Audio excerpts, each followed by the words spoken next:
We're here with Halley. Thank you for joining us today. Thank you. And we're going to talk about getting buy-in for UX research. So let me ask you the first question.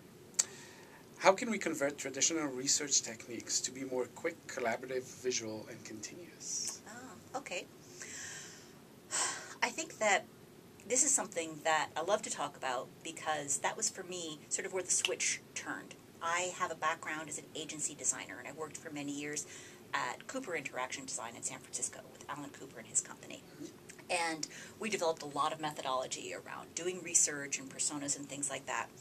And as I started to do more work with startups, I learned that most people don't have months or weeks to do user research. They just have a little bit of time. And typically, they're working with cross-functional teams of people who aren't trained as researchers. So it became really important for me to figure out how to take some of the things that we do, and those are sort of like the four magic words: quick, continuous, visual, and collaborative. And so let me first sort of take an example of quick. So I think the most important thing is think of your research activities as being hybrid. So very frequently, startups don't have an opportunity to go out and do pure research and pure usability. They'll use their visits for customers to do both activities in one session. So you'll start out doing a little bit of context gathering, and you'll maybe have a little bit of a protocol around some questions you're trying to have answered at that time. And then after you understand a little bit about that person's context, you'll use something that they told you as the entree into a little on-the-fly usability testing. So that's like a way that you can be really quick. A way that you can be really visual is instead of taking long transcripts and interview notes after an interview session, just write down on a sticky note one sticky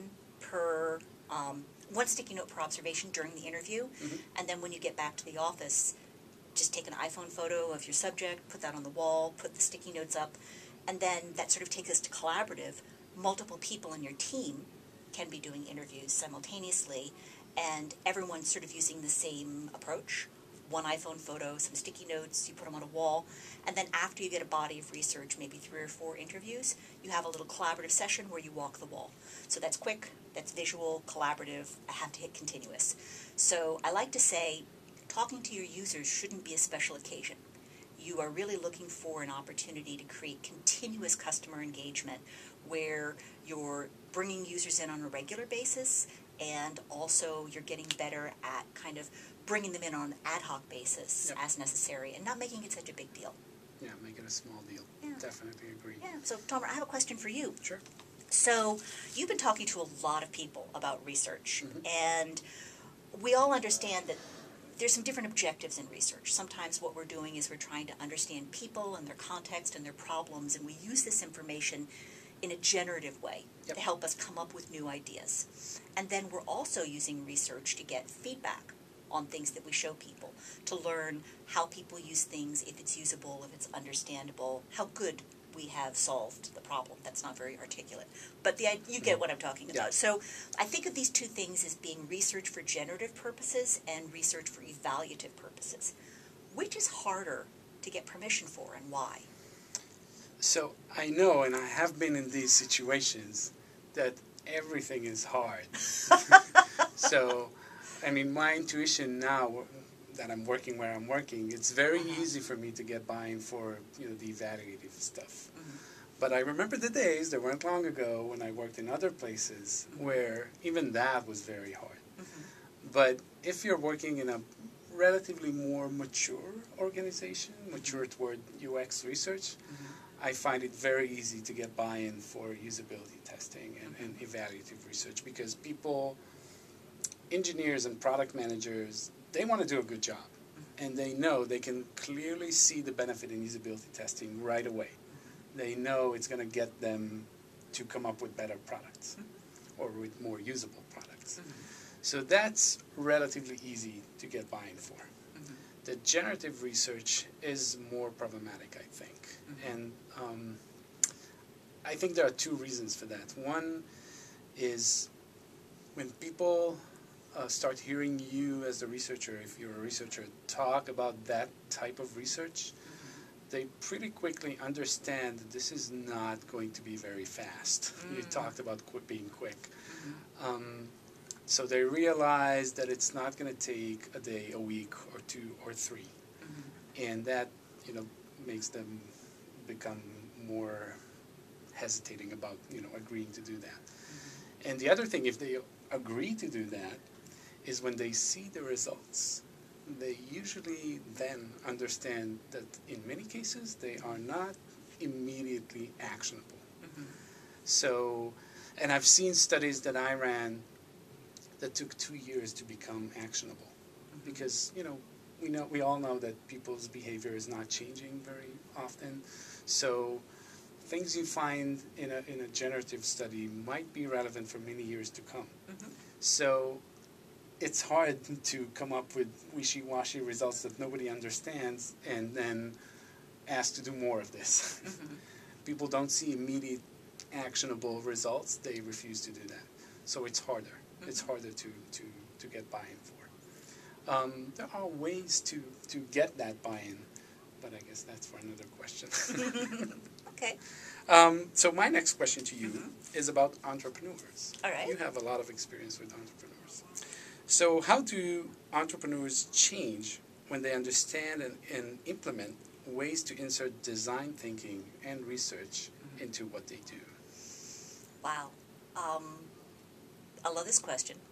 I think that one of the biggest things that happen is that it's like a light goes on. It's like the switch changes in their head when they suddenly realize that they are not the user. And they suddenly realize that even though they love this idea well enough that they've quit their job and mortgaged their house and, convinced all their friends to form their company with them, that in the end of the day, they're not the person who's going to make their product success. It's actually outside of their control.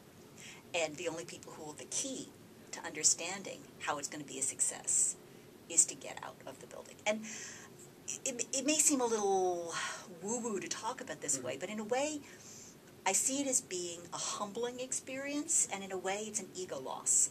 Because the best entrepreneurs, the ones who are really the best at customer development, Steve Blank describes this as having empathy. You really have to cultivate empathy. And I think of it as even sort of being egoless. You have to learn to detach yourself from the thing that you're making. And it makes them better people, if that makes sense. Because suddenly there's less arguments about he said, she said. The companies that start to take in this type of customer insight-driven decisioning start to make decisions based on evidence and data. And I know that a company has really crossed a threshold and become healthy when I see one person turn to another and have a disagreement and have the person say, okay, so where is your evidence on this? And then if they don't have evidence, they can relatively quickly say, is it appropriate that we collect some evidence through some qualitative information or some quantitative information? And what's the smallest, most lightweight way we can go about getting a signal on that? And then I'm very happy. Then I know my work is done. So you've asked how it changes people. Was that the whole sense of your question, or was there more to it? Yeah, no, that was it. Okay, great. Well, I have one for you. People ask me this one a lot whenever I do a talk about user research, and I want to hear what you have to say about it. So, very often, many startups are working on consumer products, and it's relatively easy to find consumers. We all are consumers. We know them. We can go down to Starbucks. We can find them. However, sometimes you're working on a product for specialized people who are difficult to get to, people in enterprise, people who have specialized roles like financial analysts or brokers or doctors or something like that. What's your advice for how teams can get to difficult users? So I have, before I worked where I work today, I almost always never dealt with consumers. So this is a challenge I faced every day. What I found are probably 2 ways to work around that. So first of all, go to the places that they like. So they have, I don't know, doctors. They have their own conferences. They have their own magazines. They have their own meetups. They have everything we have. They have too. So we need to meet them there. We need to find their professional organizations and get their help in accessing these people. And as soon as we have access to these people, we can pretty quickly explain what is it that we want from them and try and persuade them to participate in our study. We need to be ready to pay them more because a lawyer that, I don't know, makes $500 an hour will not come for a t-shirt. Unless, by the way, unless this is a product that they find is extremely useful and something that they would probably use every day for many hours, they might see a benefit to that, to themselves, and they wouldn't care about, the incentive. Another way is probably coming after that is come up with a product council. So recruit participants that will be a part of your study participant pool. And find a way to pay them in a way or compensate them in a way that would be attractive for them. And have a pool to get participants from on a regular basis. These are very hard to maintain, but I don't want to say pick someone from the street or someone from the office instead, because it's not the same.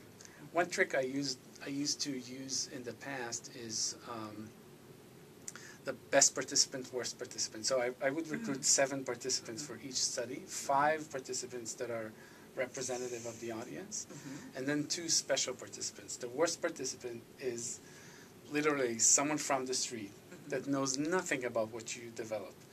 If they would probably fail all of the tasks, wouldn't understand a thing. If they do understand something, that's a very good sign that this something is working well.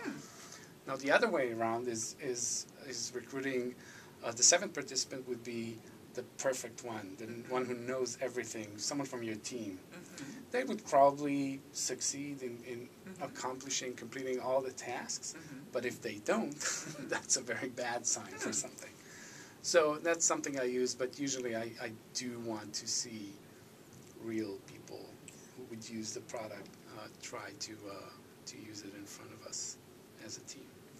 So my last question to you is this. Some UX practitioners have a job security concern when they start seeing non-UX people get involved in interaction design and research. What is your take on this? Wow. I think that, well, first of all, if anybody hasn't noticed from the recruiters calling you and the email on all the mailing lists, there's a lot of work to be done right now. And, that may not last forever, but the point is, this is our golden opportunity. This is the time of design and design thinking and user experience and user research and users. And I think that the risk is that we blow it. Yeah. Right? The risk is that we don't have enough capacity to serve the need, and people are going to do something else. I'm a little scared about that, but not very scared. My personal experience has been, because I work with entrepreneurs, and typically an entrepreneurial team is someone with a tech background who probably didn't take any business classes and certainly didn't take any design or research classes, and a business founder who typically knows a lot about business plans and probably has a lot of subject matter expertise and has studied the legal and corporate aspects, but also certainly hasn't got any kind of design anywhere in the stack. No user research, no usability, no visual design. And the more you expose these people to this stuff, the more you just kind of show them things that they can use, little simple things like the magic question, if we gave you this feature, what would it allow you to do? If you just give them that, suddenly they value and make time for and allow research in a way that they didn't previously because they understand it, they own it. It's like experiential learning. And then the other thing is they're much better to work for as clients. If they have a little bit of knowledge, then they very quickly realize what's possible for them to do and either what they can trust to outsource to another person or what is deeper and more complicated than they want to do. All right. So I have one more for you. Are you ready? Okay, yeah. So, this is a really hard question. You ready for a hard one? Mm-hmm. So, I often talk to researchers and developers and designers who have gotten the religion and they want to talk to users. But they are explicitly forbidden. And they're told, that's not your job. The salespeople talk to the users. Or our users are way too important and busy. Or even worse, we can't have everybody in the organization talking to the users because the users will get tired. It's not our responsibility that we educate everybody in the company about users. You know, we have research for that. Go read the research that somebody else created. So what do you recommend if someone who's watching this video is in an organization where they're not the blessed lucky one who gets to talk to users? What can they do personally? So this is a hard question, and I have been in these situations many times. And I specifically remember one situation that this was really, really tough. A really strong sales organization that kept, things to themselves, and they didn't want, I think I remember the exact quote, unplugged engineers to talk with customers and damage the relationship. So first of all, if you hear what I'm saying, is that we talked about Steve Blank's empathy. Before we have empathy to users, to end users, we need to have empathy for our stakeholders and the people in our own organization. So we need to understand, why is this happening? What I just described is a very legitimate reason for not letting UX people do what they do.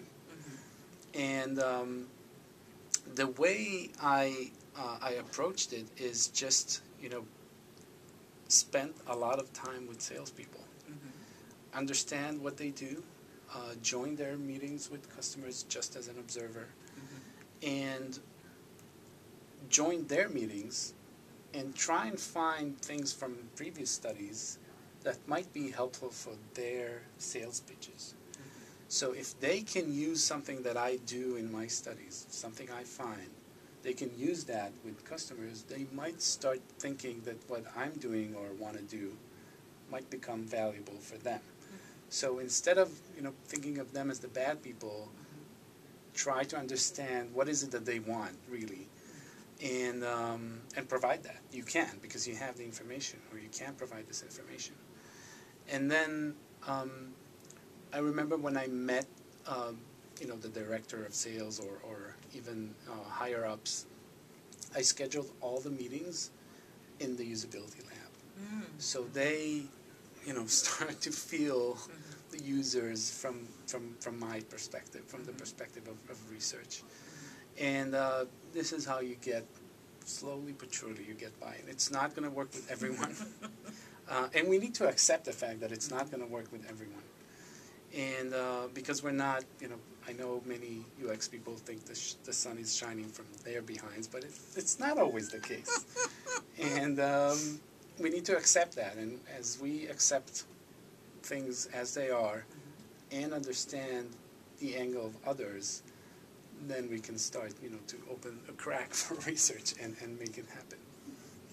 Well, thank you very much. This has been fun. Thank you very much. Thank you.